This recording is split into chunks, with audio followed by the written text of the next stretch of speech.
ఒక చిన్న గ్రామంలో చింటూ అనే 7 ఏళ్ల అబ్బాయి ఉండేవాడు. వాడు చాలా చురుకైనవాడు. కాని వాడికి ఒక వింత అలవాటు ఉండేది. అదేమిటంటే ఇంట్లో ఎక్కడ చీమలు కనిపించినా వాటికి పంచదార పెట్టడం లేదా బియ్యం గింజలు పెట్టడం. అమ్మో, అవి ఎంత చిన్నగా ఉన్నాయో, పాపం వాటికి ఆకలేస్తుందేమో అని వాడు మురిసిపోయేవాడు. కాని ఆ చీమల వెనుక ఒక పెద్ద రహస్యముందని చింటూకి అస్సలు తెలియదు. చీమల సామ్రాజ్యానికి ఆహ్వానమొకరోజు చింటూ తన తోటలో ఆడుకుంటుండగా ఒక పెద్ద ఎర్ర చీమ వాడి కాలి దగ్గరకు వచ్చి ఆగింది. అది మామూలు చీమ కాదు, దాని తలపై ఒక చిన్న మెరిసే కిరీటం లాంటిది ఉంది.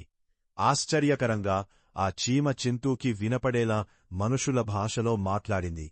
చింటూ, నువ్వు మాకు ఎంతో సహాయం చేశావు. మా రాణి నిన్ను చూడాలనుకుంటోంది. నువ్వు మాతో రాగలవా? చింటూ ఆశ్చర్యంతో నోరు వెళ్లబెట్టాగు. నేను అంత పెద్దగా ఉన్నాను, మీ బొరియలోకి ఎలా వస్తాను అని అడిగాడు.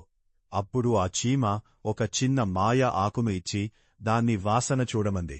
అంతే, మరుక్షణం చింటూ ఒక చిన్న చీమ అంత పరిమాణానికి తగ్గిపోయాడు.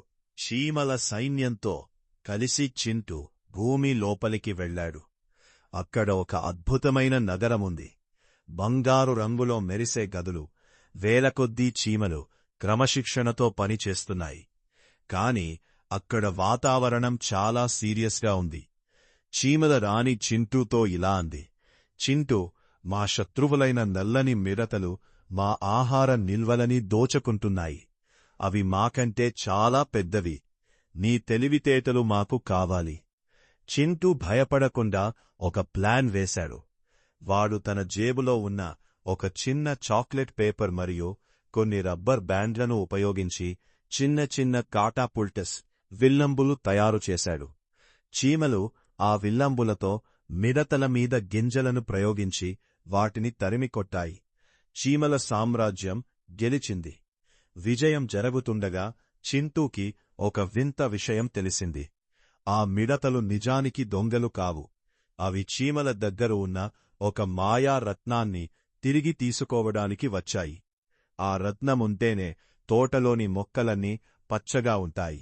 చీమల రాణి ఆ రత్నాన్ని అక్రమంగా దాచుకుందని చింటూ గ్రహించాడు. చీమల రాణి ఇప్పుడు చింటూని కూడా బంధించాలని చూసింది. ఎందుకంటే వాడికి నిజం తెలిసిపోయింది. చింటూ తన తెలివితేటలతో ఆ మాయారత్నాన్ని దొంగిలించి బయటకు పరుగెత్తాడు. చీమల సైన్యం వాడిని తరుముతోంది.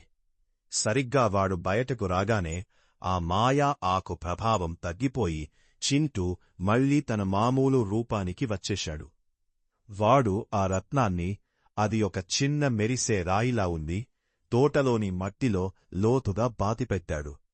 మరుసటి రోజు చూసేసరికి వాళ్ల తోటలోని చెట్లు విపరీతంగా పెరిగి పూలతో నిండిపోయాయి. చీమలో మిడతలో గొడవ పడకుండా కలిసిమెలిసి ఉండటం మొదలుపెట్టాయి.